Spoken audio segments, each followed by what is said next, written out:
again, hiking around in subalpine environment, about 1400 metres in elevation. So we're just going to do a bit of a hike around. There should be a creek further up that we'll camp for the night. Yeah, should be good.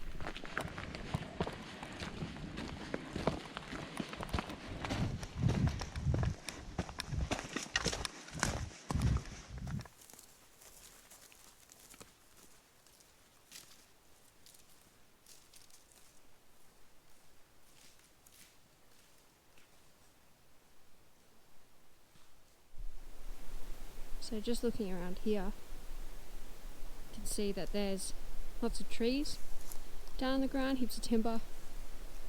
So back in the day, they used to ring bark the trees and then use them for firewood once they had died down. So now, after a long period of a lack of disturbance, finally some mature trees are coming into the landscape again, just behind me. But it would have been amazing to see what this would look like if they hadn't ring-barked a hell of a lot of trees. So here we have a ring-bark tree that hasn't fallen. But as you can see, the whole way around,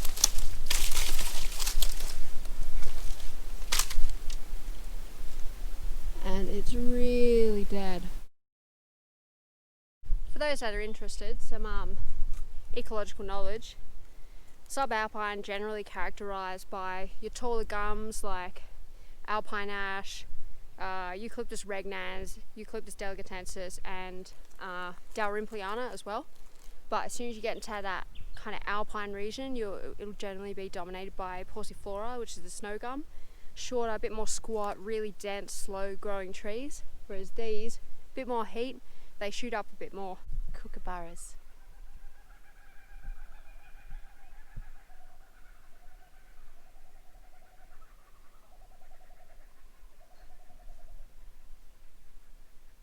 They're the coolest birds. Australia has some of the coolest birds, I swear. Kookaburras.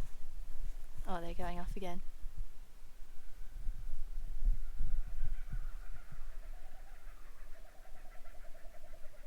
This is a huge, gnarly black Sally. Look how beautiful this bark is. Characterised by this green, interlaced with grey strips as well, when it's shedding its bark.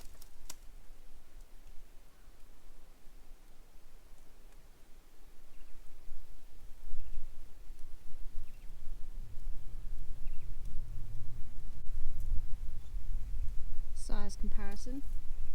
It's a pretty big mushy.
So we found where we're going to set up camp, and we chose a spot up on a little bit of a ridge just so we can keep our bearings a little bit more. And it's still pretty windy at the moment, but we've chosen a spot in amongst some really beautiful big boulders. Hopefully they offer us just a little bit of protection.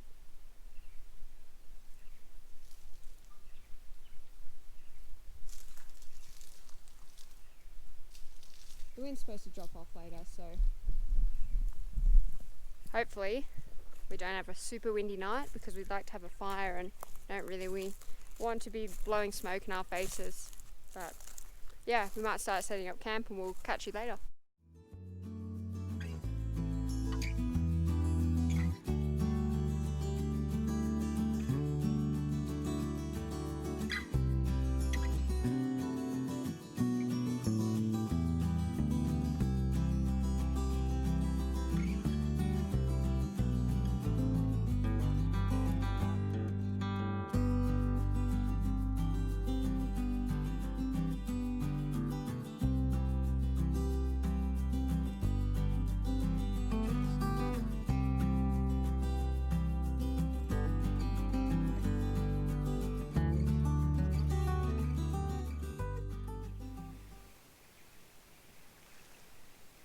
So good being back out in the bush. All I can hear are bird calls and frogs.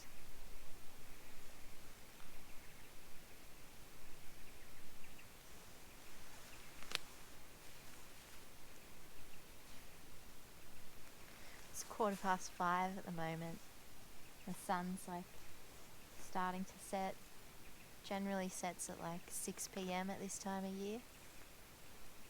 So I think I've found a pretty nice rock area to sit and have a beer as the sun is setting. And here comes Kirsty. Oh.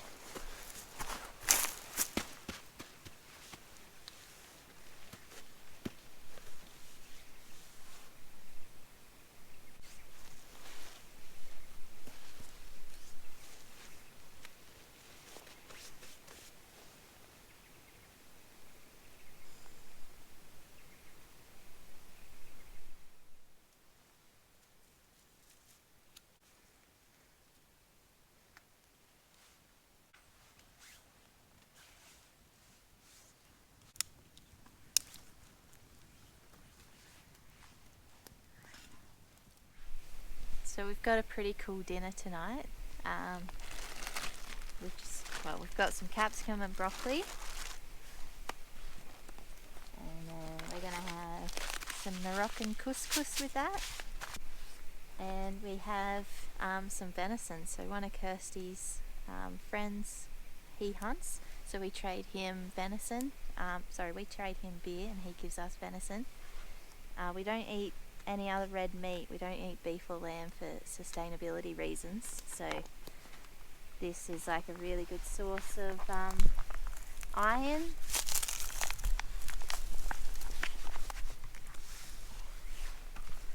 So it's a pretty thick one. Also got one of the knives that we bought in Finland when we went travelling there. So venison cut with a Finnish knife.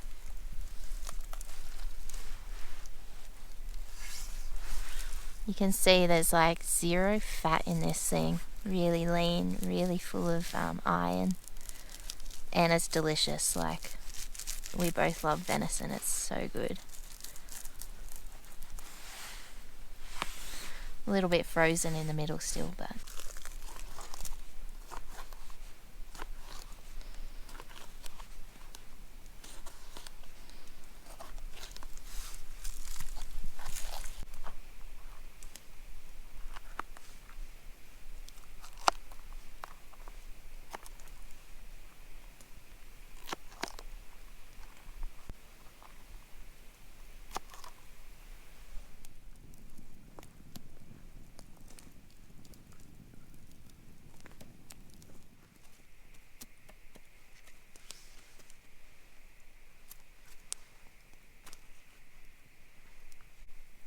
Just going to season this venison.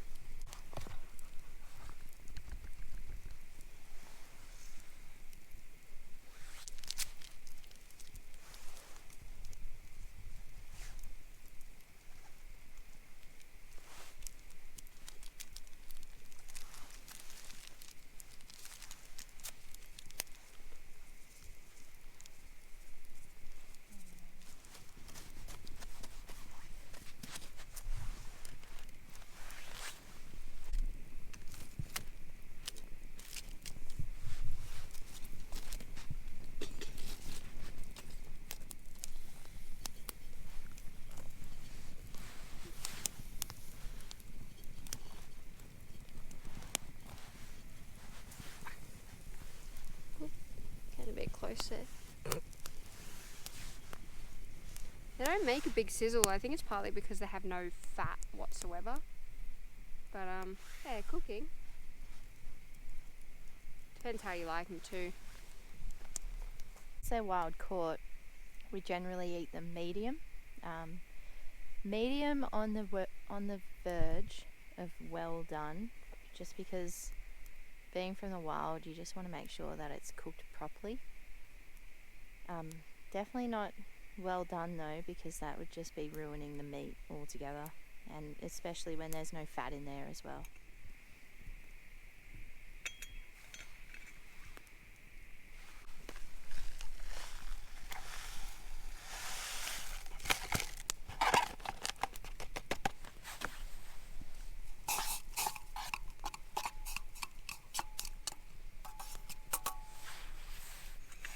We'll just let that sit for 5 minutes.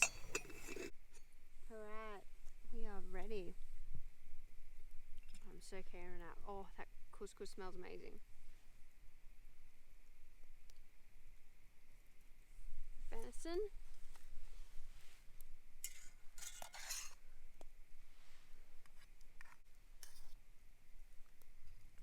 This couscous is the best. We found it when we were in the UK actually, and then we found it in Aldi here, and we pretty much haven't gone back.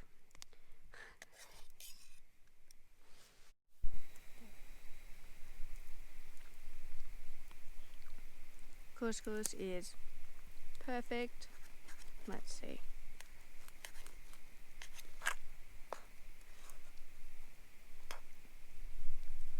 Looking good. Yeah, that's good. Nicely rested. Oh man, I can't wait.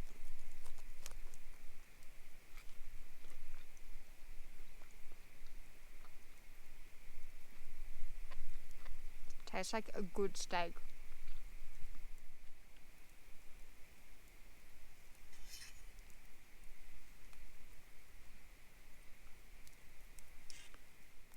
Alright, well we might say goodnight.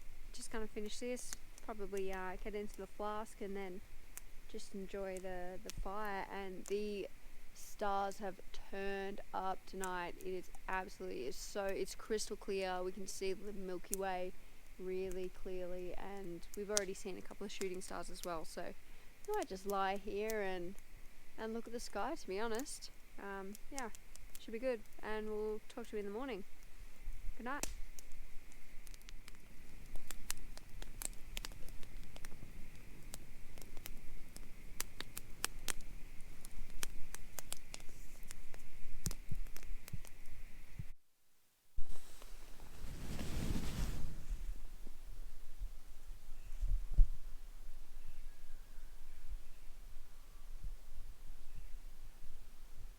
Ground is really frozen. I reckon it seems like it must be a little bit of a frost holo down the bottom. It feels like about 3 degrees cooler already down here. I reckon it's probably like, it was probably maybe -1 up the top, but I reckon we're gonna hit like -3 or 4 down here. It's really cold. You can feel the drop in temperature with like every 2 meters that you go. It's so cold.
Coffee time. The gang gang. It sounds so cool. Yeah.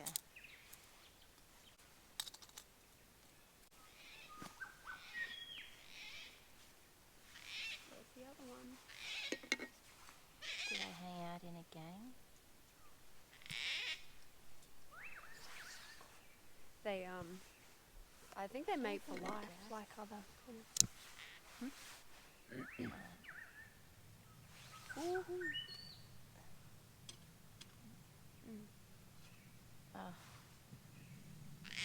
This stove is so good.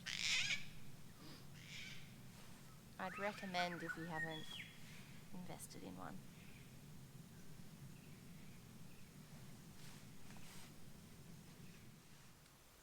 Water's boiled. I've got a mocha in here. So these things are the best ever.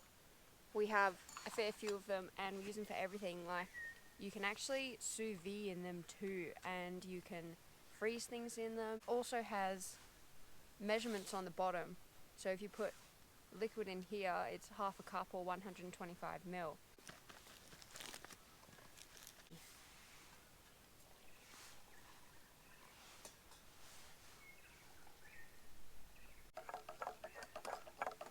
Damn, that is a good looking mocha.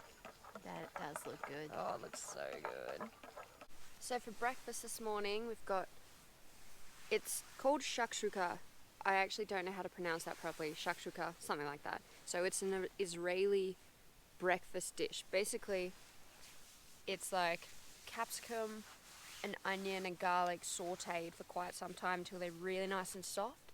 And then adding a tin of tomatoes, some spices, and we added red kidney beans. And then, so we've cooked this at home because it takes quite a while to cook. And then once it's hot, we've got eggs in here as well. So this is the other eco pocket we've got. It's a little bit bigger than the other one. They come in all different sizes. So we'll just put these eggs in once the beans are hot and then let them sort of poach a little bit until they're nice and soft, and then we'll probably just eat it all straight out of the pan, to be honest.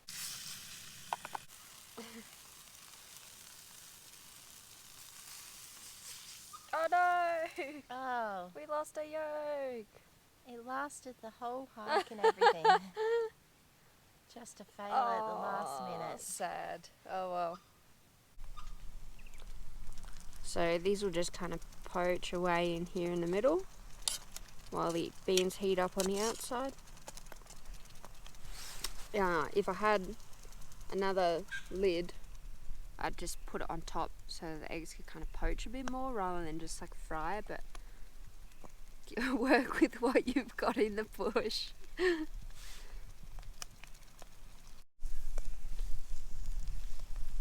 It's kind of turned into scrambled eggs. Usually you just let them poach, but with this, everything's kind of getting a bit stuck to the bottom and I don't want them to get burnt, so I've got to keep moving them. But I reckon we're almost there. It smells really good. I mean, it probably doesn't look crash hot on camera, to be honest.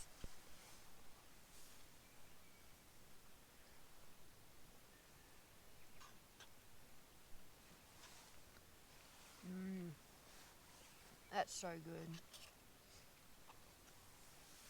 It's actually similar to the tofu scramble we've made before, but this is less spices and has the beans and egg rather than tofu, pretty much. All that sun's just poking through on my face. That's really nice.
up camp now, and we're just going to start heading out.